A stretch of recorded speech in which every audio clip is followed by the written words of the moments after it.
Alrighty. Hey, everybody. Welcome to wasmCloud Wednesday for Wednesday, April 16th.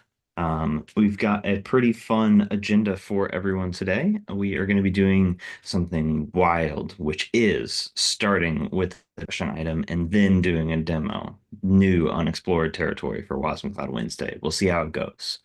Um, but other than that, the first thing on our agenda is to talk about some of the research and findings that one of our wasmCloud maintainers and community members, Masood here, has been working on for quite a while.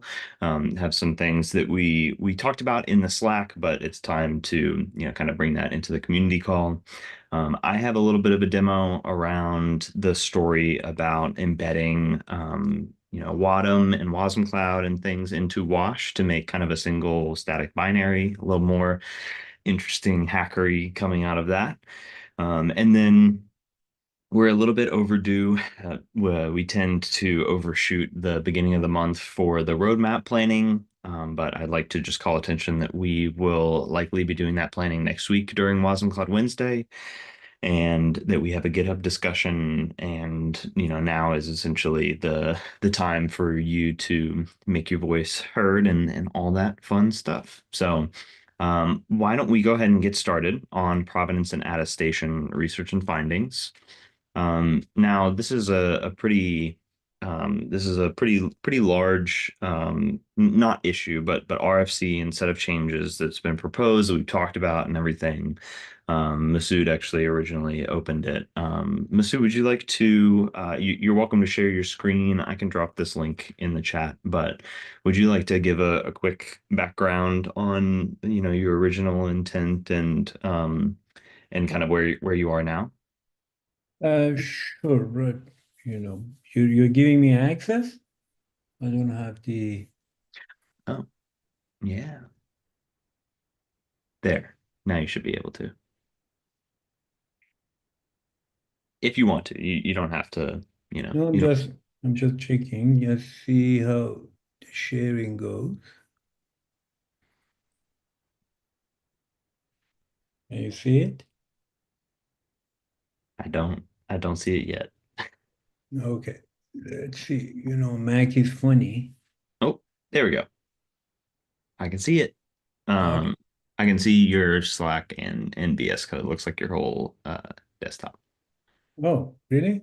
I did say that I want the other one. Mm, Oh, you might have to stop and then.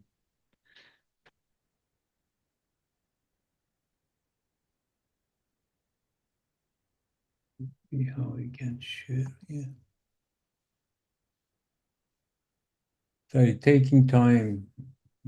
Brooks, I can speak about that. You can just show the screen and we get on with the conversation so we save time. Yeah, sure. That works too. I love the So, dance of screen so share. the spirit of the RFC is about, kind of uh, bringing some of the supply chain security stuff. And we all know that this has been looked at before, like last year, I believe that Jonas and Carlos did an investigation and they talked about, uh, the certificates and the assurances that basically are produced via different tools in the build process in order to kind of attest to whatever is being built. And everybody, I'm sure, knows that when we're talking about that attestation simply means that it attests that what is what it says is the one that is being used, that built. It doesn't really mean that what is the nature of the content. So these are different things that have different scopes for different tools.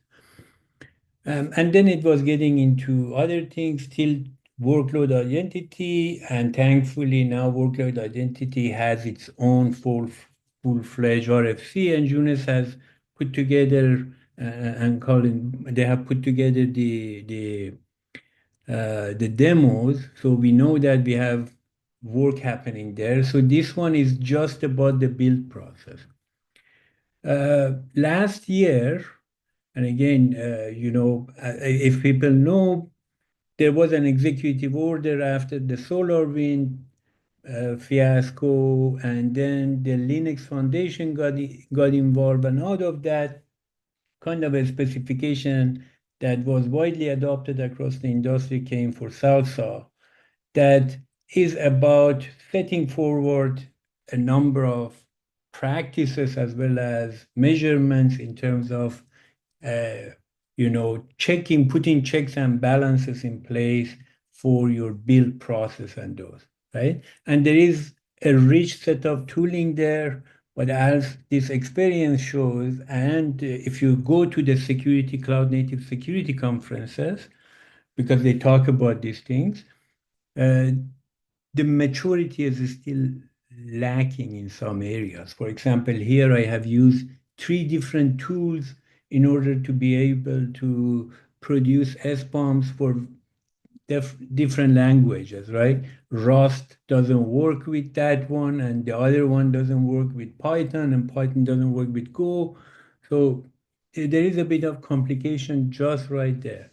But nevertheless, uh, a paper came and then GitHub put together a number of actions and those in place based on that was speaking about kind of putting official GitHub action that people can use in their pipelines in order to, do attestation and then do measurements.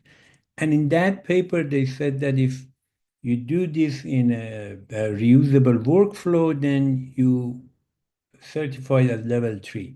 And in SALT levels, level 1 means that you're doing manual builds, level 2 means that you're doing automated builds, and then after that, it's like you're having SBOMs or you're producing attestations to the build binaries and so on and so forth. And by adding those layer by layer, you go up till level 4, which is final. And the way that I interpreted the paper was that if you do the attestation part in a reusable workflow, you reach level 3 because we already have automated pipeline, and that means that if we just create things, we will be level 2.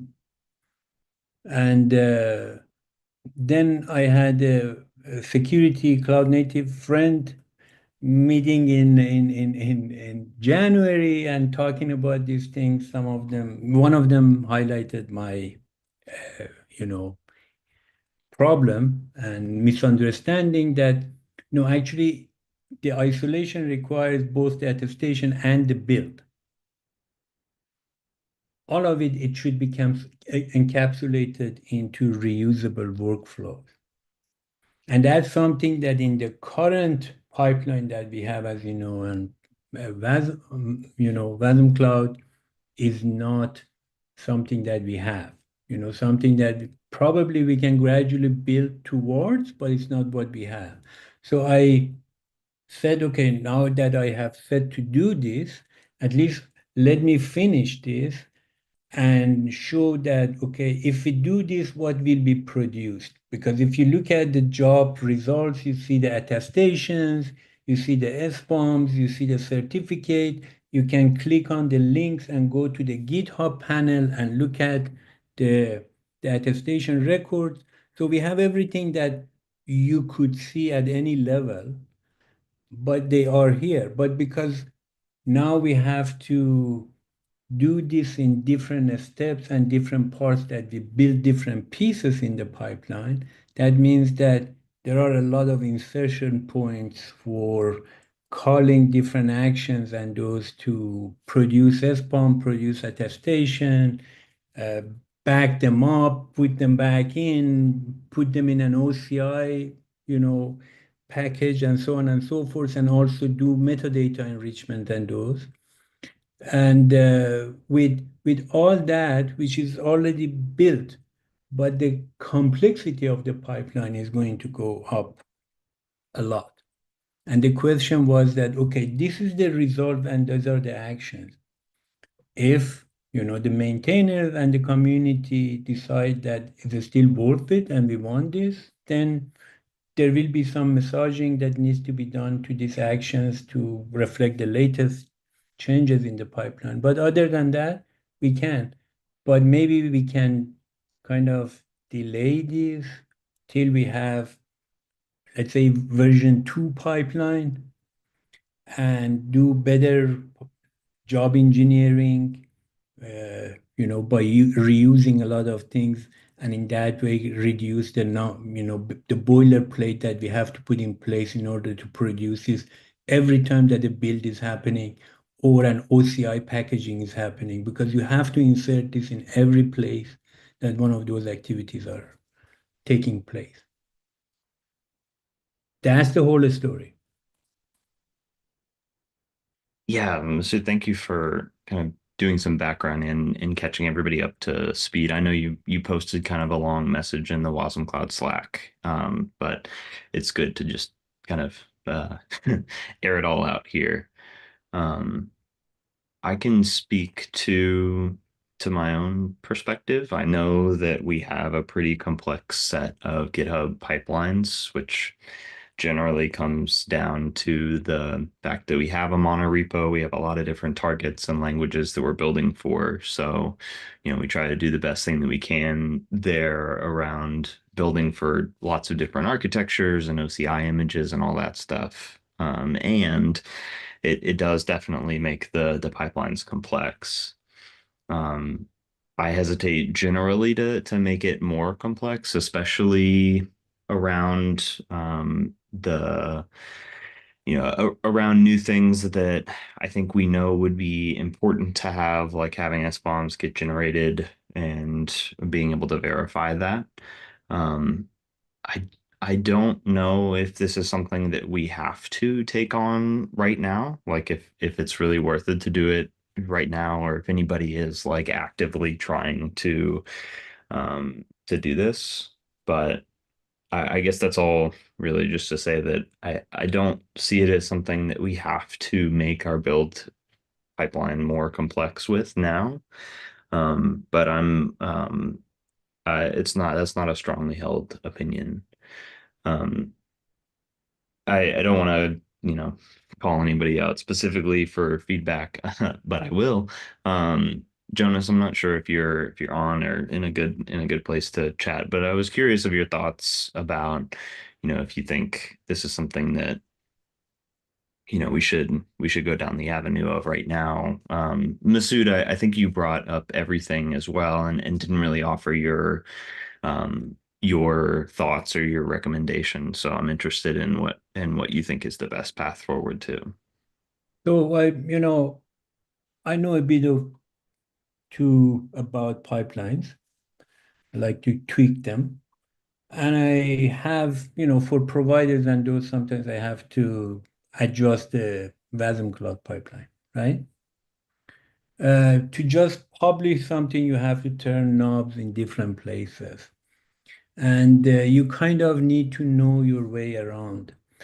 And this thing that I have built, again, somebody might be a better designer, better engineer, do something better, but this is my creation. What I have built is complex, right?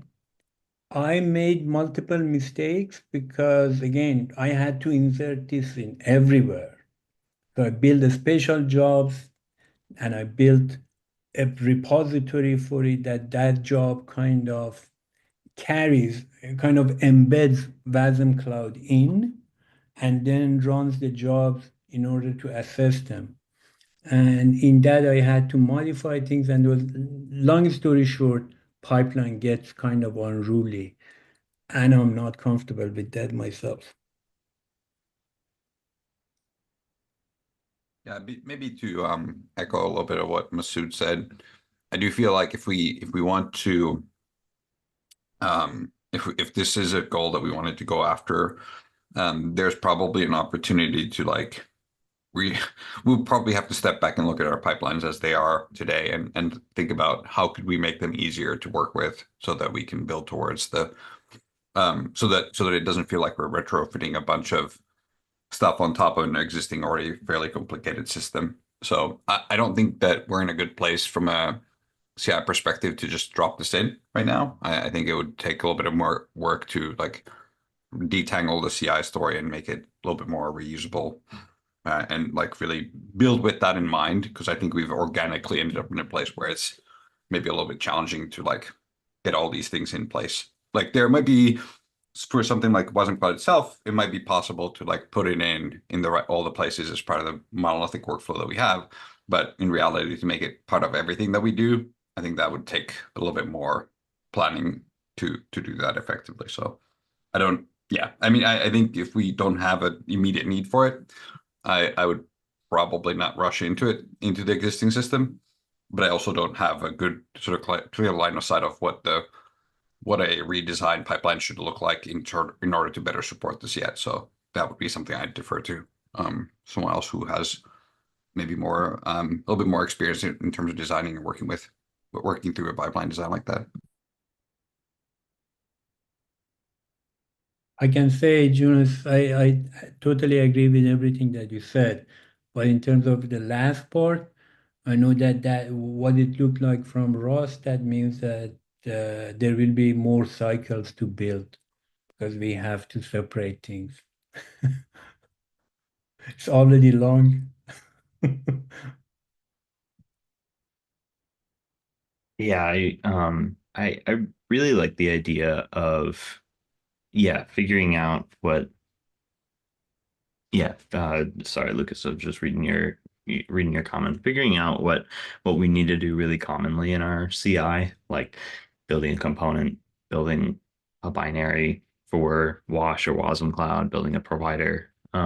This feels like a good opportunity to start making, common actions that we maintain for like given a specific directory, build an artifact, and then what comes out of that is the SBOM and the artifact itself and all that stuff. And this work would feed directly into that, like the requirements and how we implement it. But I think maybe we do need to have a little bit more time spent looking at how we're doing pipelines in the monorepo, because I think that's one of the bigger challenges. Like we need good tooling there.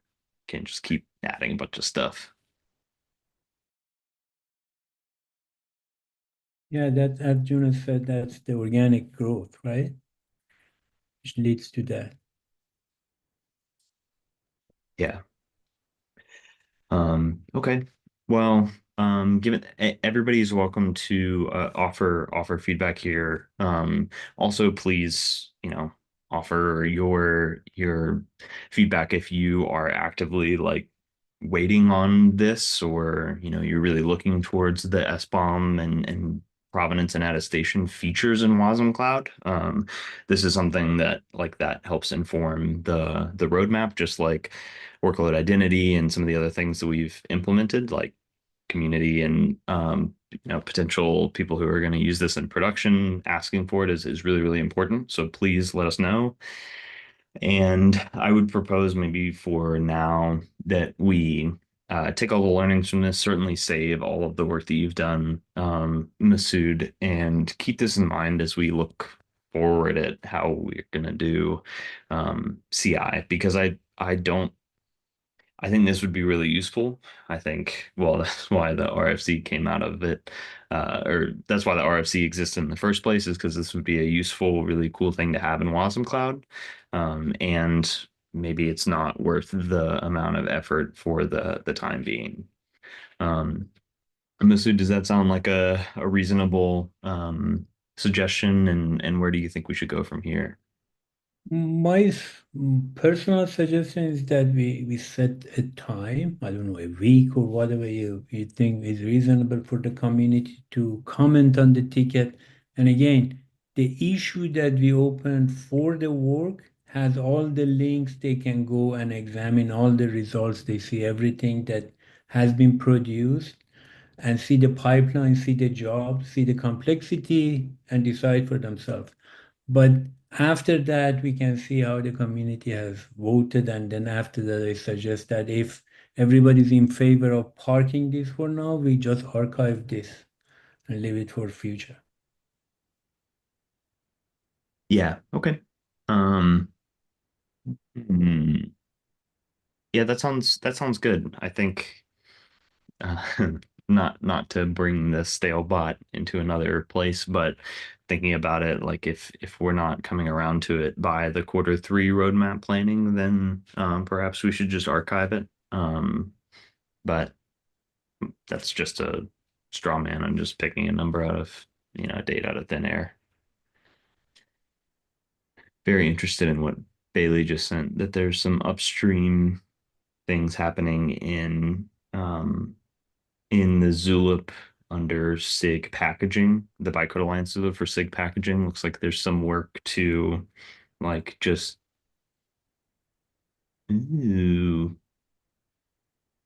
Sorry. It looks like there's some work happening with Whackage and some of the WASM tools like metadata stuff for embedding that stuff in WebAssembly. Definitely a different approach, but interesting that this is happening in a couple places.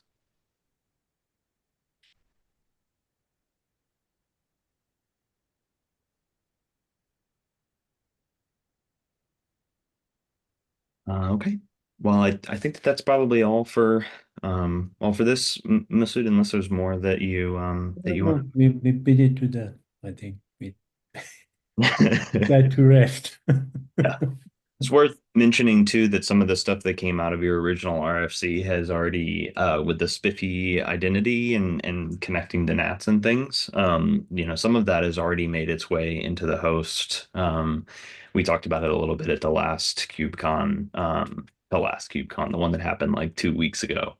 So this, it's not like we're putting the whole proposal away. I'm really excited to, see the end of the implementation on the Spiffy Spire identity side.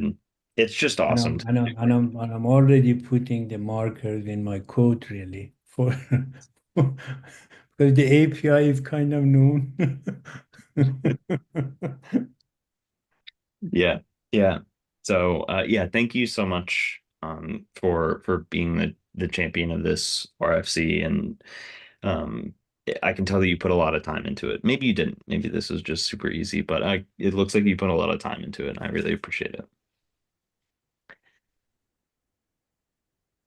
All right, folks. Well, I guess we can roll into the next section in the agenda, which will be a demo from yours truly. So, um, what we have. So previously, actually, why don't I go ahead and pull up the original issue, the reason why I was looking into this, which was one published quite a long time ago, bundle, which is the idea that for Wash up and Wash Dev, if we could bundle the wasmCloud crate and the wadm crate, the two libraries inside of Wash, then that would reduce the amount of binaries that we need to download when we run Wash. It would essentially make it so that Wash is a little bit more of a static binary. And I did a little bit of an investigation into this a couple of months ago to try this. And there are three different binaries that Wash downloads when it starts, when you run Wash up or Wash dev. This basically bootstraps your local wasmCloud platform.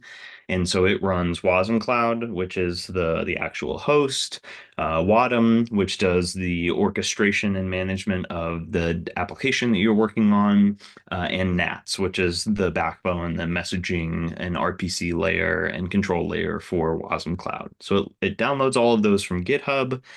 It respects proxies and you can actually run them on your own. You don't have to use the one that Wash downloads, but there's a lot there in terms of supporting that. So if we could just embed it as a library, that gives us a lot of leverage to just make the experience better on the wash side. Now, the sticking point is NATS. And because, oh, darn it, because we are, because this is written in, because Wash is written in Rust, NATS server, the thing that actually does the implementation of the messaging backbone and all of that stuff is written in Go. We don't really have a lot of options. You can't take that binary, embed it as a library inside of Wash. So we've tried a couple of different things. We've tried compiling NATS, the server, to a dynamic library, and then linking that. You can do it dynamically or statically when you run Wash. But that ends up introducing quite a lot. Now we're cross-compiling the NATS server and shipping it with Wash. And I just want to show the result of a little experimentation that it would be really nice to be able to embed NATS in Wash somehow. And so I'm going to run wash dev here just on our HTTP key value project. So this is the one that you hit an HTTP endpoint and it increments a counter. Very simple. It does wash dev as you expect. You can get that application. You can interact with NATS Jetstream, all that stuff. So this is the end result. Now, this may seem just like normal wash dev stuff to you. But there is something that's maybe sinister is the wrong word here, but something incredible happening here. If I take a look at my process list, I'm actually not running NATS at all. So it's not executing as a dynamic library. It's not getting spun off as a binary. There's no tricks. I don't have it running in Docker. So what's happening if it's listening locally? When we think about all these issues of embedding and cross-compiling and all these things that are something wicked, that's nice. All these things. Wouldn't it be nice if we had this language agnostic, platform agnostic compilation target that we could take code and compile to and then embed on any application, on any operating system, any architecture, and securely sandbox it so that it only accesses the capabilities that it needs at runtime? Wouldn't that be cool? And I know that you're probably thinking there's no way that this will work, but it does. So what I have actually done is, and this is entirely to credit of I believe Jeremy over on the formerly on the Synadia team has put some work into like making this possible. I had to make one change to the NATS server, which I can talk about here. But it turns out you can actually compile the NATS server in Go using Go and compiling to WASI Preview 1 or WASI P1. You can compile it to WASM. So if you run this, I guess I'll just do a different one just in case.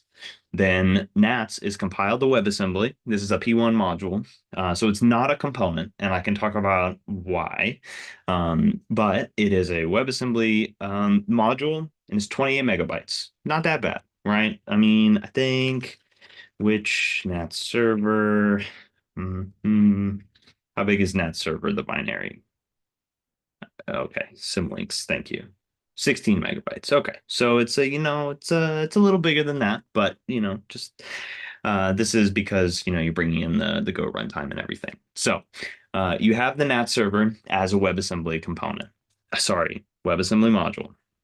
I had to make one change here, which is inside of the NAT server where we would normally, and this is using Big Go, not TinyGo, where you would normally open up a TCP listener to like listen for client connections and everything in NATS. This is where you listen on 4222. Instead of opening the TCP listener here, we actually receive the pre-opened file descriptor for a socket and turn that into the net listener, which is in Go. So this is the only difference, and that is because in WASI P1, you are not actually able to open your own sockets. This is actually something that you can do in WASI P2. Obviously, it's going to get even cooler in WASI P3. But I can talk a little bit about why afterwards. I just want to go through the implementation. So one different thing here, we assume that we're getting past a pre-opened socket, and that's totally fine. So inside of Wash now, what we can actually do is we can do all the same things with Wasm time that we've already been doing to embed it with like for plugins and how we run components in the first place. But we can create a new, WASM time engine and linker for this one WASM. I think this is setting the NATS server WASM. I think this is setting an interesting precedent for doing more embedding within Wash. I can bind the TCP listener. We here it's hard coded, but just to whatever we need. And then I can create a Jetstream directory because this is also something that NATS needs access to and store the NATS configuration in that directory. Now, when you run it, by the way, this is a nice preview into what everybody would need to do with WASM if you're using P1 and embedding it on your own. But what I can do is I can create a context where I've pre-opened the Jetstream directory. So it's going to map this local folder that I have on my disk to essentially the like base folder in the like what WebAssembly is allowed to access. So this NAT server can only access the Jetstream directory where its config is, and the pre-open socket, which is already configured to listen on 0004222. It might work with TLS. I didn't really try that. This would really only be for local stuff anyways. And then we can spawn a background task to run the NAT server. And this actually is exactly what's happening in this wash dev pane. You can say I just inherit the standard out, standard error. So you can see the NAT server output here in line with wash. We'll change that to push it somewhere else. But it all just works. And what's pretty incredible is I expected this to be maybe a little bit like significantly slower because WASM is single threaded and it's executing as a Go module.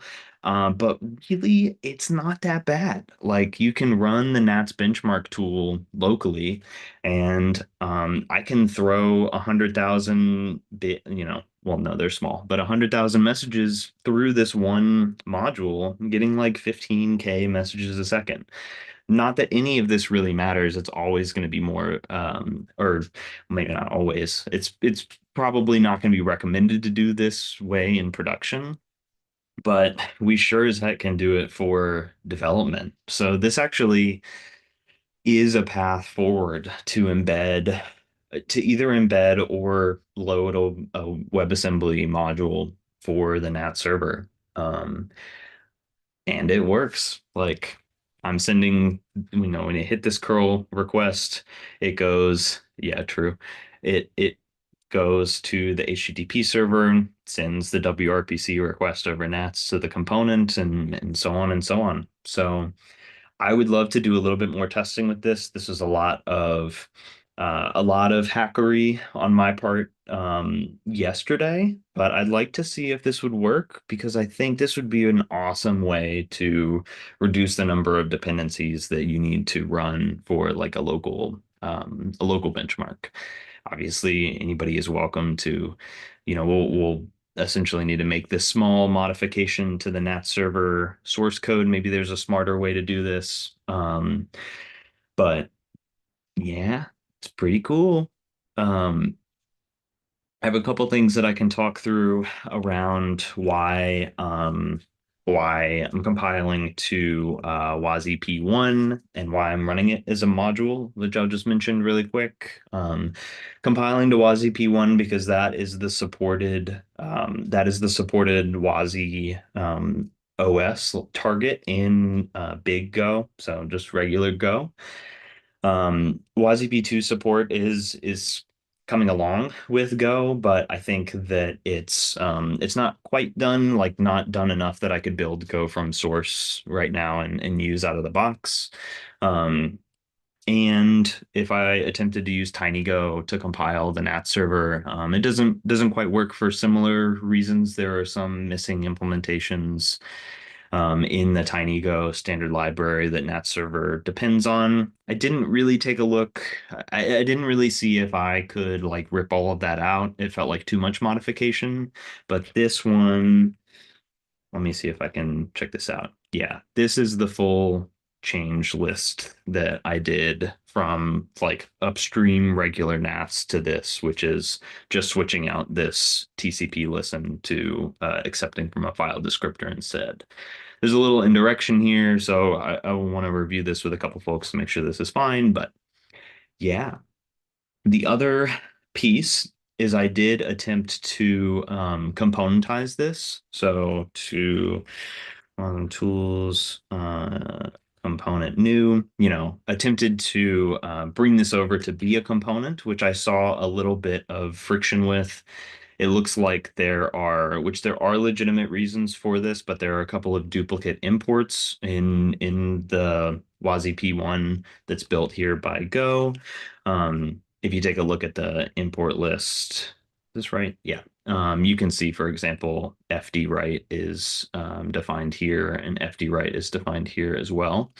We'll have to take a look at why there are a couple upstreams issues, but it looks like the fix has landed in Maine for what it's worth. But again, I'm interested in doing some hacking, but I'm not really. I don't want to ship like a WebAssembly module that's been built with like a special version of Go. Ideally, I would just use what's out there. So, curious what people think.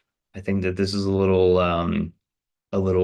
wild, but in the spirit of making wash simpler and simpler and not requiring, downloading new binaries, I think it would be really cool to see if we could either embed this WASM into Wash, which would more than double the size of the release binary, which is kind of funny, or just at least take the approach to download it from GitHub or support like an easy download path and run it with this for up and dev.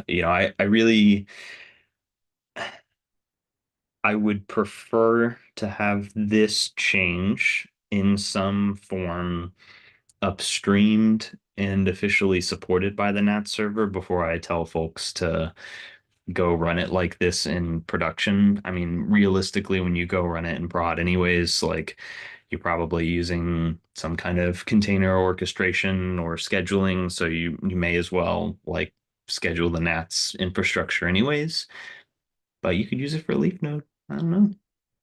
Okay, I've just been talking for quite a while. Do folks have questions or comments or concerns about uh, what what I just showed, embedding NATs inside of Wash as WASM?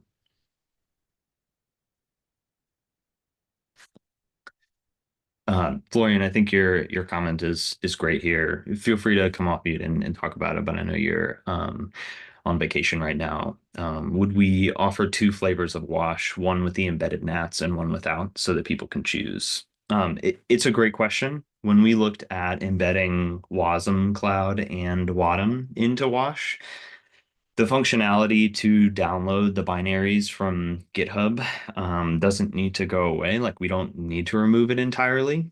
I don't see an issue with um, I don't see an issue with giving people the option to maybe run like a binary NAT server um, or the WASM or as a container.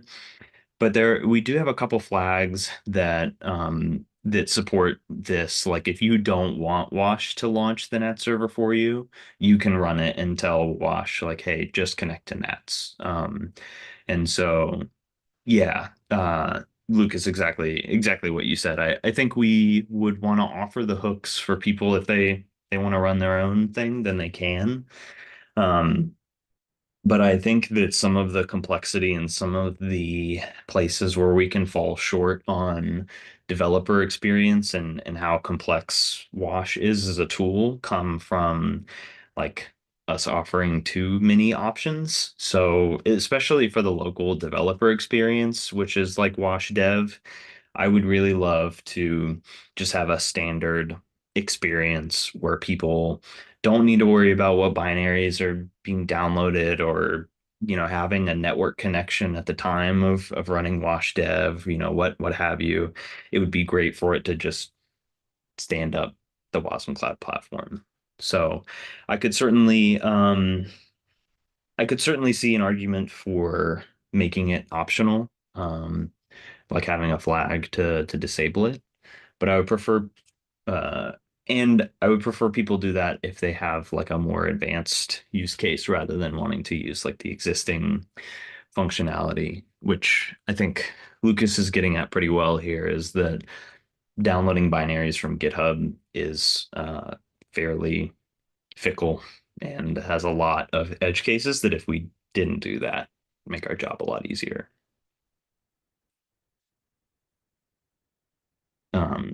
I also, sorry, just to address the other point, like, would we offer two flavors of wash? I would really prefer to avoid making, and this is a safe space. All suggestions are good ones. I think it would be good to avoid having multiple different binaries to choose from for the same reason. You just come to wasmCloud, you're checking it out for the first time. What do I need? I need wash. Like, and we don't want to make people, we don't want anybody to have to think, excuse me, about which one. Um, yeah, Masood, you asked about, oh yeah, go ahead. Well, one option would be to, put it behind a compile flag or something, and then give the people option, the people that want to use it, to compile wash with that and have it embedded and then use it and can give people the reduced size. That might be an option. Yeah. Yeah, I'm very game to do it as a compile flag. Like if you're building it from source, then we can offer some additional options there for sure. We do it every day anyway. Yeah. Frank, you had a good question too. Other than the size of the binary, anything else you would expect to change between regular Go and TinyGo? I think that there are quite a lot of differences. But I would primarily expect for the binary size to go down. I would expect for us to primarily if we could get this into upstream NATs, which I think we have a great relationship with them. So if there was a path to do it without affecting any other things with what they do, then I think they would be fine with it. I would love just with TinyGo to be able to take advantage of the WASI P2 APIs here instead of creating a socket from a file descriptor that I have to pass at runtime. I would much prefer to just call like net.listen and have that get translated into a WASI P2 like sock open call. I'm probably oversimplifying that piece, but that's what I would expect to change.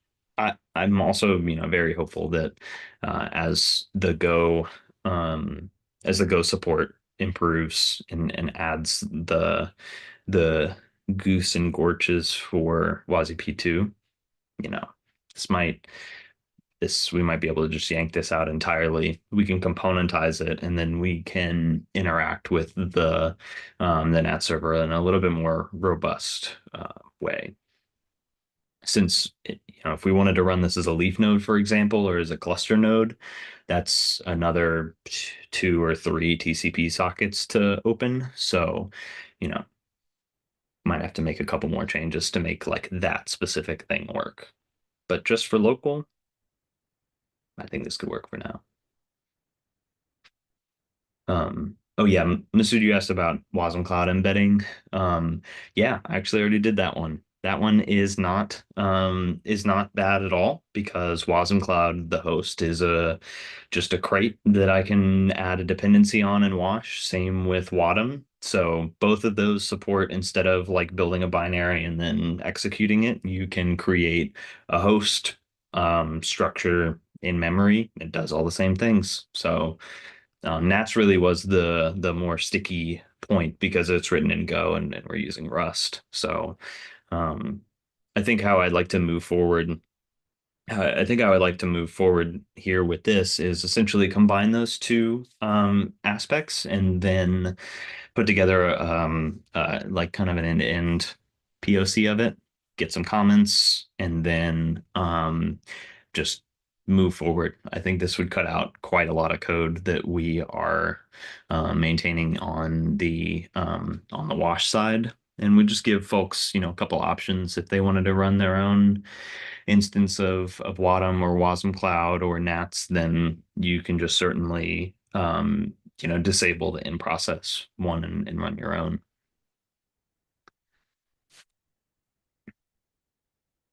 Let's see. Frank, you asked how much effort would it be to use WASI P2? I think there's I guess two different ways going here would be either to take a look at a more comprehensive look into the NATS source code to see if we can adapt it to work with what's available in TinyGo. Um, that I spent a little bit of time on yesterday, but did not, I think, give it the full due diligence. Mainly because, I honestly, I went straight to the NATS source code and I ran go build with the Go OS WASI P1 and it just worked instantly. And I was like, okay, we have to, you know, this is close. We can do it. Um, and then the other side of it, I think, is largely WASI P2 support in Big Go. Um, Unfortunately, I'm not up to speed on that. And Bailey, you're sitting right there and have your mic off. On. Uh, do you do you know how things are going in Big Go for P2? Um, I know that one of the engineers that had been leading that effort took family time off for a little bit, so that slowed down a little. But I know that folks are super interested in it, and there's a lot of things that are happening even in the upstream standard space and core WebAssembly that will the design is effectively to make that even more performant and better. Um, I think what you ran into, since I got a preview of your demo this morning, which was awesome, was the net package in TinyGo. So the reason why TinyGo's compiled in work is a known issue where the net package for TinyGo is not what we want it to be. The TinyGo maintainers want it to basically be upstream BigGo. And it's one of those ways where we're kind of like coalescing into this is the way to compile WASI for Go.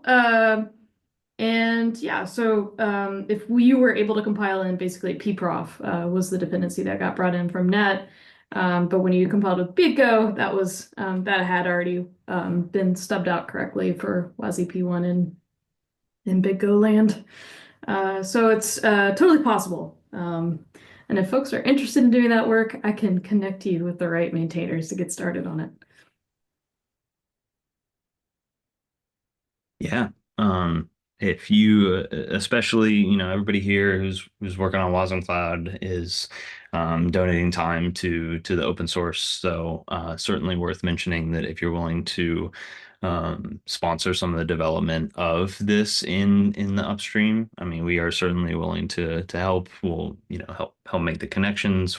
I mean, we really love making these kinds of contributions and making the WASM ecosystem just bigger and bigger. The fact that we can do this is like incredible. I love it. So please reach out if we can help do that if you're interested in sponsoring some of that work.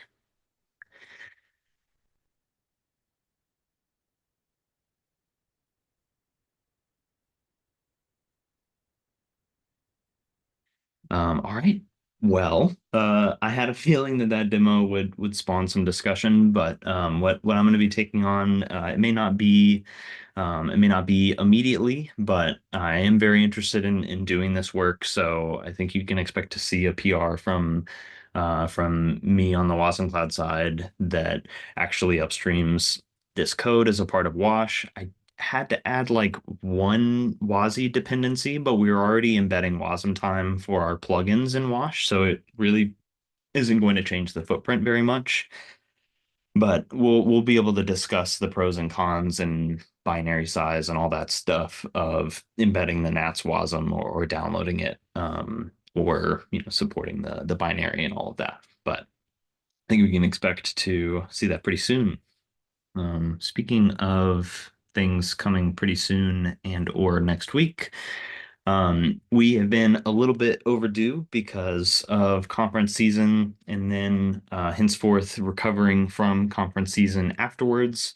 But I'd love to just give a heads up before like jumping right into it that we'll likely want to do our Q2 road mapping planning next Wednesday. As a reminder, and just for anybody who's new, we always do quarterly roadmap planning in the community call, just a special edition of wasmCloud Wednesday. And the main goal of this will be to prioritize a couple of issues that are important on the open source roadmap, really define what we want, a couple goals to come out of the next 3 months in the project, and just keep working towards a better and better wasmCloud. So we'll do a little bit of I lost my thing. Did where did it go?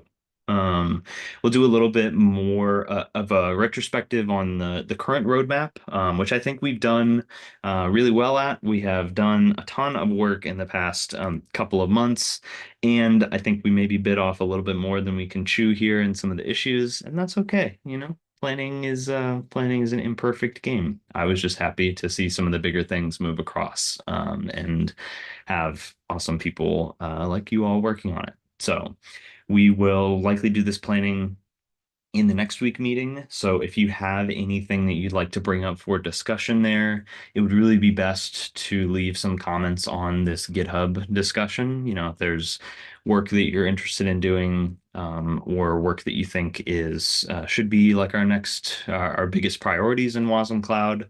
And I will do my best to consolidate some of the feedback that I feel like I've gotten at conferences, with people that we're working with who are running wasmCloud at a larger scale, and getting it in here because I think it's the most important thing for our roadmap focus. Just get that stuff out in the open and surface the issues that people could take as first issues who are coming into the space.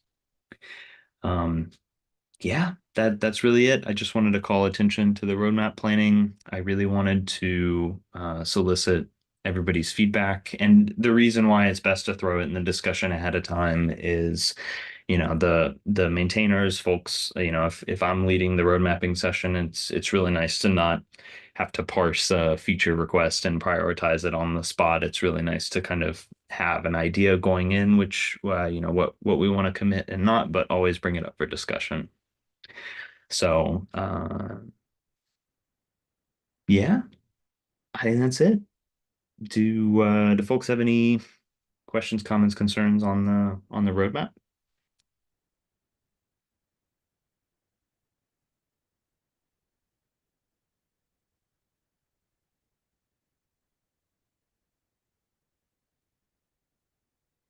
Alrighty.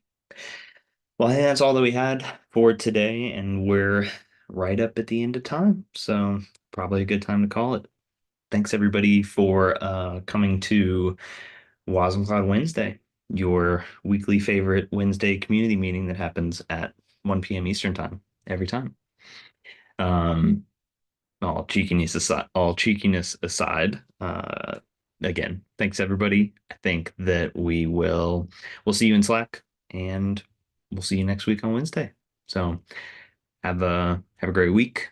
Have a wasmCloud day.